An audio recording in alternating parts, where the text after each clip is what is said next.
guys, what's going on? This is the Real Sports Talk podcast here on Blog. I always forget about the Blog Talk Radio podcast.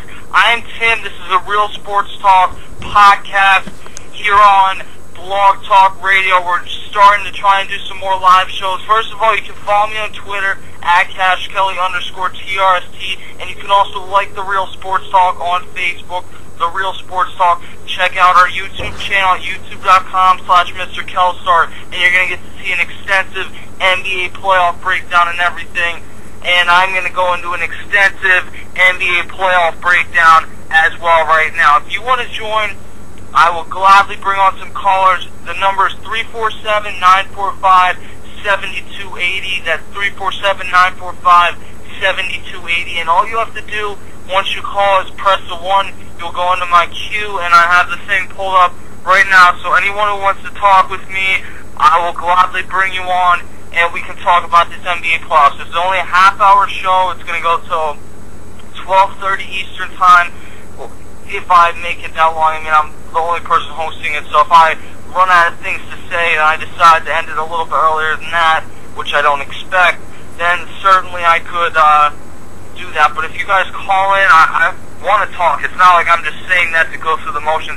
I want people to call in and talk with me here on the show, because I mean, that's why I do the show. I enjoy having reaction and rapid reaction from fans. And I'm also on Twitter right now looking at a bunch of fans giving a little too rapid reaction in my mind on this game. And I'll get to that. I'm going to go over some of the games, some of the stats, and then give you my thoughts. I'm not going to rush to any judgments about what I think happened to this game. I'm going to go through this and try and make sense of it for you guys. So we'll begin in the first quarter. He came out looking great. Solid passing all around. Shane Battier was 3 for 3 from downtown. I don't know why Eric Spoelstra took him out. And then Mario Chalmers has a huge quarter, 8 points. James Harden, though, you could kind of feel the tide turning at the end of this quarter, because James Harden hits a buzzer beater 3. He overall did not have a great game. Didn't actually see a lot of minutes in this game, or as many minutes as we're used to seeing James Harden in there. But and you wonder maybe if something was up with him, because really in that fourth quarter until the end of it, you didn't see James Harden a ton. So we'll have to wait and see on that one. But I mean, he is becoming one of the most clutch players in the NBA throughout these playoffs. He's hit some big shots, especially in the Game 6 of the Spurs series, to propel them back to, or to head to, the NBA Finals. So James Harden has had a great playoffs. In the second quarter, it got close. KD finished nicely, and you can tell we're going to have a great third quarter. Third quarter we did, though. Russell Westbrook, who had a slow first quarter in terms of shooting, he was 3 of 10, but in that third quarter he did work. Russell Westbrook took over that third quarter. I don't know how many points. I know he had over 10 points, I believe, and basically Russell Westbrook took over that second half. Kevin Durant had a great fourth quarter as well, but Russell Westbrook in that third quarter, he was making great passes. He would draw 2 or 3 guys, and would leave like Serge Ibaka and Nick Collison wide open underneath the hoop. And I mean, he made the simple passes, assist-wise, throughout these games. For all the people who say that he isn't a point guard, he's not a traditional point guard, maybe, but how Rajon Rondo is not a traditional point guard, and I think he's doing all right. So Russell Westbrook in this game ends up with, listen to these numbers: 10 of 24 shooting. Not great, but it's not terrible. I mean, he's not a great overall shooter. He's more of a volume player. 0 of 4 from downtown, okay. But from the line, he's 7 of 9. Rebounds, he has 8 rebounds. That's huge for a point guard to grab rebounds, because when your point guard's grabbing rebounds, that means the rest of your team is probably grabbing a lot of rebounds. He had 11 assists, a steal, only 2 turnovers. When he can keep those turnovers down, they're successful. And 27 points. A great game out of Russell Westbrook, especially in that third quarter. And they just come out sometimes in these second halves, and you can really tell that the Thunder are going to win the game based off how they come out in the second half. It's impressive. Every time I see it, it doesn't surprise me anymore, because we've seen it dating back to last year, and then in the Mavericks series this year, in the Lakers series, and ultimately in the Western Conference Finals against the Spurs. We saw the Thunder come out and play well in the fourth quarter then, or in the third quarter. I just want to get one more thing. Towards the end of that, it kind of looked like Wade and LeBron were a little bit disgruntled at each other. Like, I know that it's a lot of people are talking about how Wade has basically said now that he took his foot off the throttle and kind of handed the keys to the house, if you will, or keys to the car, I should say, to LeBron James. And it still seems though like sometimes Wade just kind of says, you know what, this is the fourth quarter, I'm a competitor, I want to take over. And sometimes LeBron will just kind of go ahead and have a nice fourth quarter, and then that'll go away. But if LeBron starts out slow in the fourth quarter, then you kind of get the sense that him and Wade are not on the same page. And I got the sense of that in the middle of the third quarter. These two guys were not on the same page in this game. And throughout that second and third quarter, I was really wondering why they stopped moving the ball as well as they did in that first quarter.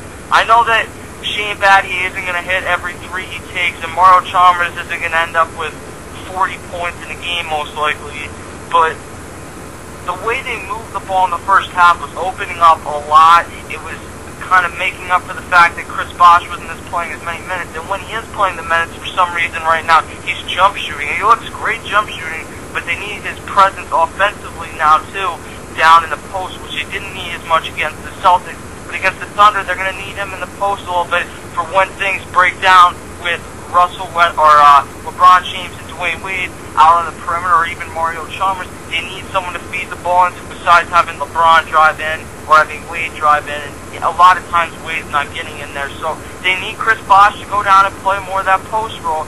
And that's one of the reasons that I took the Oklahoma City Thunder to ultimately win this series, is because that it just seemed like in this series that they weren't going to have an answer for Serge Ibaka. I know Kendrick Perkins isn't an offensive monster, but he's another big body. Nick Collison coming off the bench would most likely be the Heat's starting center. The Heat just don't have a ton of answers. You got Chris Bosh, who's a 4 playing in the 5 position, and then Joel Anthony, who I don't even think saw a minute in this game. You really don't have another option as far as a big man unless you're going to put LeBron James down there. So essentially, a lot of this game where Bosh isn't in it, they're playing without a big man. And when you have a team in the Thunder who's heavy on the big man, you got Serge Ibaka, one of the best defenders in the NBA. You got Kendrick Perkins down there. Nick Collison had a great game. And it is nice to see Nick Collison play well because he's been with this franchise dating back to the Seattle Supersonics days. He was with the Supersonics for a while, so he's been with this franchise for quite some time now, so it is nice to see him come up big in a game like this. But, yeah, I mean, you really question what the Heat were doing in that third quarter at the end and whether LeBron and Wade were disgruntled. And then in the fourth quarter, let's begin with a few things. When Wade had that drive where he went up, made the basket, and got called for a blocking foul called, it was outside of the restricted zone. It absolutely should have been a charge and should have gone the other way. It didn't go the other way, whatever, but it ended up going in favor of the Miami Heat, which didn't end up really impacting the game anyway, so it's not a huge deal. James did hit a clutch shot, but he missed the free throw. And then Kevin Durant, this guy is ice cold. We talk about guys like Kobe Bryant or Dirk last year. No one was doing, and Melo sometimes, no one is doing what Kevin Durant has done. What he does in these fourth quarters, I've never seen, because you'll see Kobe Bryant do it sometimes, but he needs more shots to do. Kevin Durant will walk out there and shoot 9 out of 10 in the fourth quarter, and there's no issues about it. He can have a bad game before it.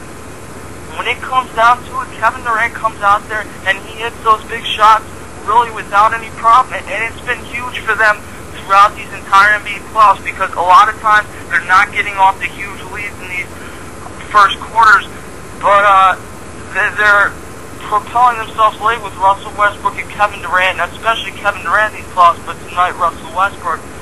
They are propelling themselves to huge comeback wins in these third and fourth quarters. In the chat room, see Tom, yes, I will follow you on Twitter. And anyone else who's in the chat room, call into the show. The number is 347-945-7280.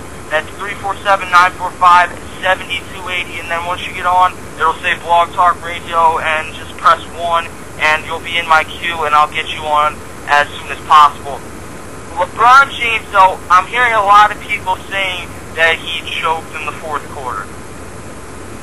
I don't know what game you guys were watching, but I did not see a choke. To me, a choke is what he did in Game 4 last year where he didn't want the ball, or even in the fourth quarter of the Pacers game, Game 3, I believe it was, where he didn't want the ball, just stand in the corner. He didn't do that tonight. He took shots. A lot of them didn't fall. Ultimately, he ended up with 7 points, I think it was, in the fourth quarter. It wasn't like he didn't have any points. He had 0 points. Him and Dwayne Wade are not on the same page, and that's the problem. This whole team will be on the same page for the first and second quarter, and then it all goes out the window, and it doesn't make sense. Dwayne Wade and LeBron James do not work well when it's in a situation, because both of them want to score, whether in the games where LeBron decides that he's really going to go out there and be the man in the fourth quarter, both of them want to score, and there's not enough ball time for them. That's why when people say that they need to trade one of them or move on, I don't necessarily disagree, because in these big situations, it just does not seem to work out.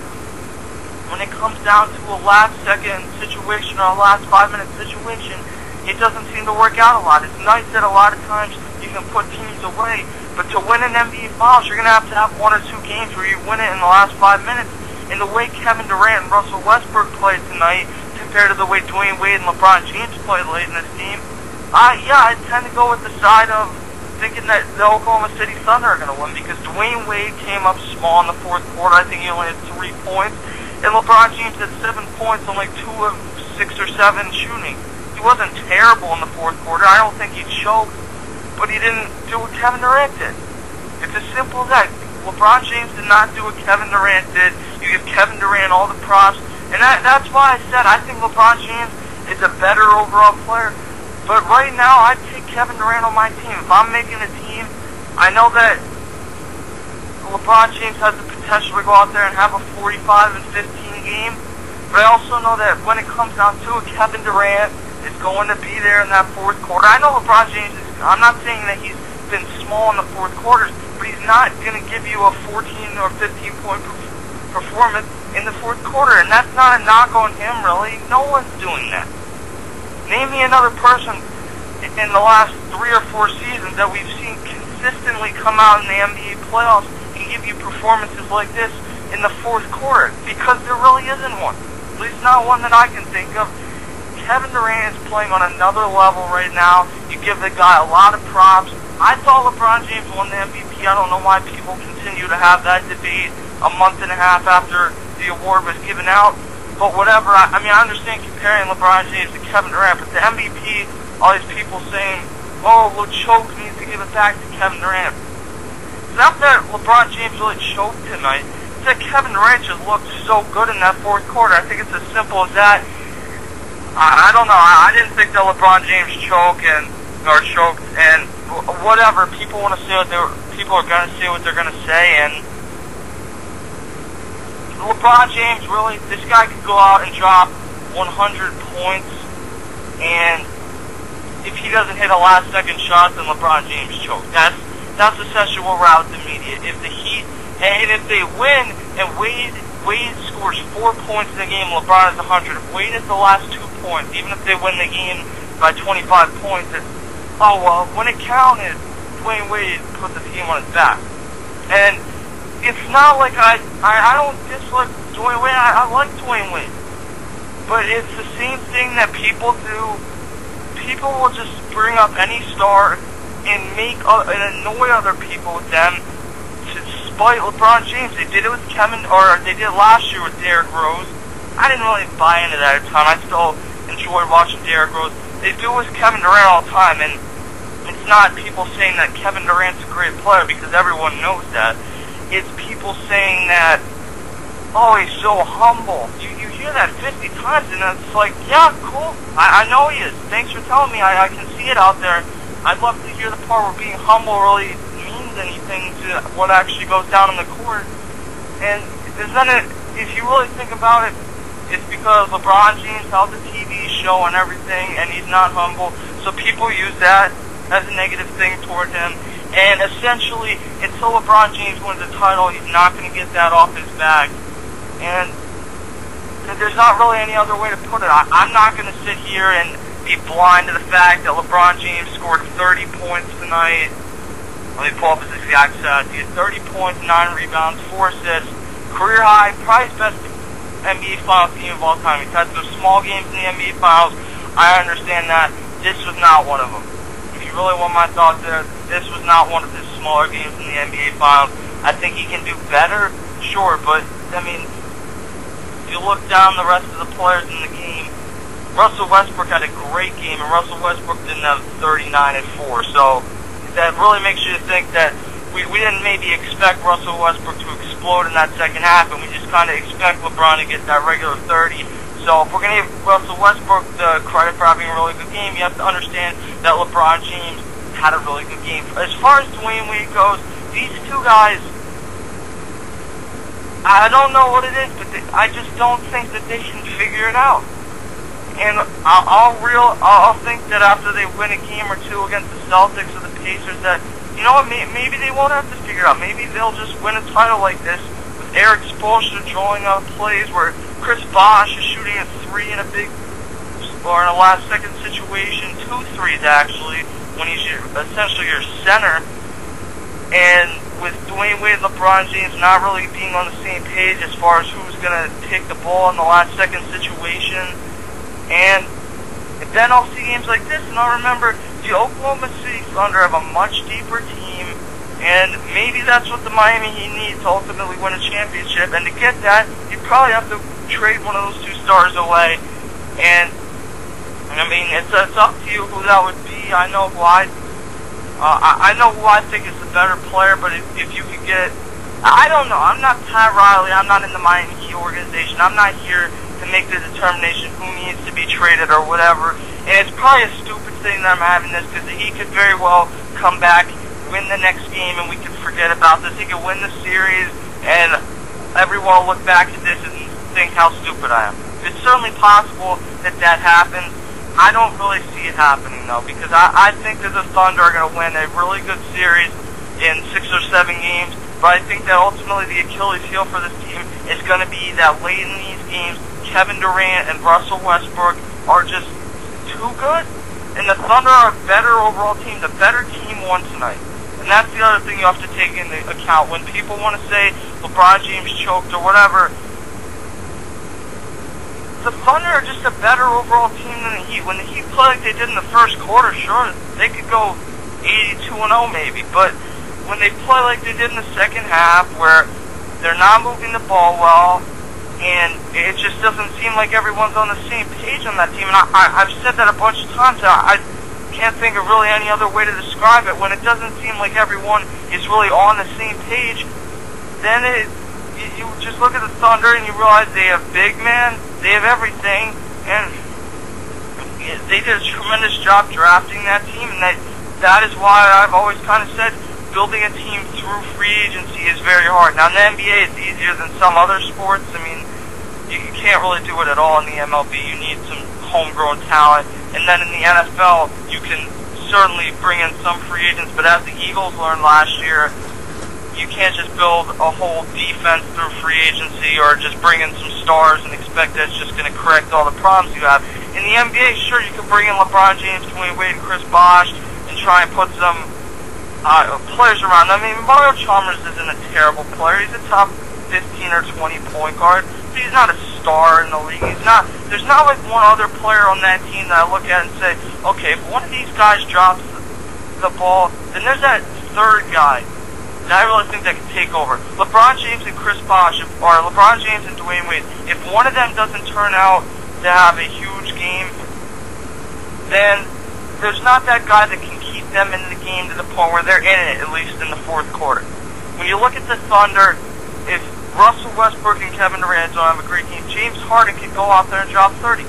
Chris Bosh has occasional games where he'll do that, and I think that if he was in a situation where he was counted on to score more, then certainly Chris Bosh could probably go out there and score 30 a lot more often, but I just don't think that that's the way he is anymore now that he's down there. I think he's more focused on being that third guy, and he's fine with that role. But if you look at the people around them, it's just, they're so inconsistent. Shane Battier will have those huge threes early on in this game, and then from there he'll have 8 points the rest of the game. So he's 9 points in the first quarter, and then the rest of the game he has 8 total. 17 points from Shane Battier, don't get me wrong. You'll take 17 points, but when the Heat were playing their best basketball, you're getting contributions from Shane Battier, Mario Chalmers. In the rest of the game, Mario Chalmers had 4 points. There's not that other guy on the Miami Heat that can step up. I don't think that the Miami Heat need, or for the most part in the NBA Finals, LeBron James and Dwayne Wade and Chris Bosh should be the best players. But occasionally you're going to get a game where LeBron doesn't shoot well, and Dwayne Wade's not having a great game, and Chris Bosh is struggling, and it's nice to have a guy that can at least hold you over for half a quarter, and I just don't see that guy on the Heat. The Thunder are a deeper team with the big men, and I think we saw that tonight when Russell Westbrook was able to get open and drive into the lane, then it would open up Nick Collison or Serge Ibaka down low. It would open up Kevin Durant outside, Derek Fisher, who had some nice plays in this game, and it's been a really good pickup for what the Thunder have been looking for, is that kind of veteran guy on a very young team. He's been a great pickup, a great influence, and right now it looks like the Oklahoma City Thunder are going to win the NBA Finals. Well, Game 2, Thursday night, we'll see what happens. My bet is probably that the Thunder win Game 2, because I think that they have the momentum right now, and in that home arena, it's very tough for them to lose. The Heat, I think, will come back and probably win Game 4, so at that point it'll be a 2-2 series, and everyone will be back on the LeBron James and Dwayne Wade bandwagon, probably including me, and ESPN is going to have a circus tomorrow. I'm sure Skip Bayless is going to brainwash America that LeBron James pulled a choke job or whatever stupid phrase he's going to come up with this year. So again, 7 points in the fourth quarter. If you average that out, that's 28 points in the game. It wasn't what Kevin Durant did, no question. But 7 points in the fourth quarter is not choking. I'm sorry. Dwayne Wade did not step up the way he needs to, and there was not that other guy to help LeBron James in the fourth quarter. Kevin Durant would not have had as many points as he did in the fourth quarter without playing off his teammates, without Nick Collison having a few nice plays, without Russell Westbrook distributing the ball, making some clutch baskets. And in that fourth quarter, everything fell that Oklahoma City took, and pretty much nothing fell that Miami took. And in the end, that was the difference, and that was the reason that they were able to pull away in this game and get the 105-94 win. About 7 minutes left in the podcast. If anyone wants to call in again, you can call in real quickly, 347-945-7280. And I'm just going to go over some stats to end this thing, and we'll go from there. Dwayne Wade, 19 points, 4 rebounds, 8 assists. Mario Chalmers, 12 points. Again, 8 of those came in the first quarter, 2 rebounds, 6 assists. Shane Battier, 17 points, 4 rebounds. Udonis Haslem goes out there tonight, 11 rebounds, 4 points. That's a good game for him. He's not going to go out there and drop 50. LeBron, 39 and 4 steals, 4 turnovers. And off the bench, you got 10 points from Chris Bosh, 4 of 11 shooting, 5 rebounds. There is no game where Chris Bosh should be taking as many 3-pointers as LeBron James. And LeBron James isn't exactly a sharp shooter from downtown. He's not a terrible 3-point shooter, but that's not his strength. But there's no game where he needs to be taking more threes than LeBron James and Dwayne Wade, and he did that tonight. Mike Miller Mike Miller was basically getting paid to do nothing at this point, 2 points, and he's so injured. I mean, you can tell. The Mike Miller from the Memphis Grizzlies would have been a huge piece to this team, and he's just not healthy right now. For the Oklahoma City Thunder, 36 points, 8 rebounds, 4 assists for Kevin Durant. This guy's a beast. I mean, there's no other way to put it. Kevin Durant, every shot he takes in the fourth quarter goes in. There's no other way to put it. I've enjoyed watching Kevin Durant, and that's why this finals is going to be so good, because everyone is going to enjoy watching these two teams play together, because we really truly have the best two teams in the NBA playing against each other right now. Serge Ibaka at 10 points, 6 rebounds, 1 assist and a steal, 9 points for Thabo Sefolosha, who played a big role in this game defensively for them, 2 assists, 2 steals, and then Russell Westbrook, 27, 8, and 11, goes from starting 3 of 10 to shooting 10 of 24. Huge game for Russell Westbrook.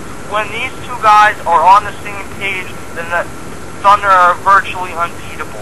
when they are not on the same page, things do not work out with Russell Westbrook and Kevin Durant, and Russell Westbrook continues to shoot in bad situations. And as much as Russell Westbrook would like to say, or Kevin Durant says he doesn't have a problem with that, and I understand why he says that they're better when Russell Westbrook scores, because they are. But there's some games where I think, you know what, you just got to give the ball to KD and say, Russell Westbrook, just kind of be the point guard, facilitate things. You're not having a great shooting night. You still have James Harden, Kevin Durant, Serge Ibaka, the whole team to work with, so you don't need to overshoot it. I mean, if he missed a few more of those shots and he ends up going 7 of 24, we would have been killing Russell Westbrook. Fortunately for him, he ends up with 11 assists and just a huge game, a huge second half. He propelled what Kevin Durant did in the fourth quarter. He got it going in the third. Kendrick Perkins, 4.7 rebounds, one of the unsung heroes of that team. Off the bench, Nick Collison, 4 of 5 from the field in 21 minutes, 10 rebounds, a steal, and 8 assists. And I think if the Thunder win this series, Nick Collison's going to be that guy that we look back on and say that he's the veteran, the Grizzly veteran, that isn't going to show off on the T-shirt or the program that says they're champions. But if you watch the series and you ask somebody about 10 years from now, you're going to say, yeah, Kevin Durant, great series, Russell Westbrook. But man, what Nick Collison did was invaluable to this team. Derek Fisher off the bench, 6 points, 3 rebounds. I mean, look how small Derek Fisher is. He gets 3 rebounds, 1 assist. I'm not a huge Derek Fisher fan. I think he's overrated by a lot of people. But what he's done for the Thunder has been huge. It was time for him to go out of LA, but again, what he's done with the Thunder has been absolutely incredible this season, because he comes off, he'll hit the big three. He's not getting a ton of minutes. He got 17 minutes tonight. That's not bad. It's not like he's playing 40 minutes, but he's making enough of an impact in the time that he's in there to help this team, and he's given a team that has so many young players. Besides, I mean, Sabonis is not a rookie, but he hasn't been to too many huge games. Kendrick Perkins has obviously played in some big games. Durant, this is his first finals game. He responded pretty well. Serge Ibaka has never been to the finals. Russell Westbrook's never been to the finals. And for a lot of these guys, it's their first or second time even in the playoffs. James Harden, the same thing goes for him. Daquan Cook has been in a little, but he only got 2 minutes today. James Harden, again, he hasn't really seen a ton of minutes. So Derek Fisher, what he's doing for this team is huge. Overall, as a team, the Thunder tonight shot 51.9% to the Heat's 46.2%. That's a telling stat. I mean, usually when you look at that stat, that essentially tells you who wins the game. Now, if you get a volume score on a team, let's say a Carmelo Anthony, there's games where he will shoot a ton of shots, and the shooting percentage will offset because he'll make enough points that his team will win the game. But usually, if you can tell off that stat who will win the game, and the Thunder did it tonight. So we're going to try and do a live show Thursday night. I can't count on anything yet. Check out youtube.com/Mr. Kelstar. Follow me on Twitter at CashKelly_TRC, or like us on Facebook, The Real Sports Talk, to get updates about that. Continue checking in. This will be archived on here and at youtube.com/Mr. Kelstar. So hopefully we'll have a live show for pretty much every NBA Finals team that remains this season. So we got about 90 seconds left. This is coming from the chat room. Time goes, Tim, did you get a chance to listen to David Stern's press conference before the game? No, I did not, but I mean, I just don't trust that guy. David Stern is such a crook, and he stole that team out of Seattle. That's my final thoughts. I'm Tim, Real Sports Talk. Hit me up on Twitter, Facebook, YouTube, and I will catch you guys later.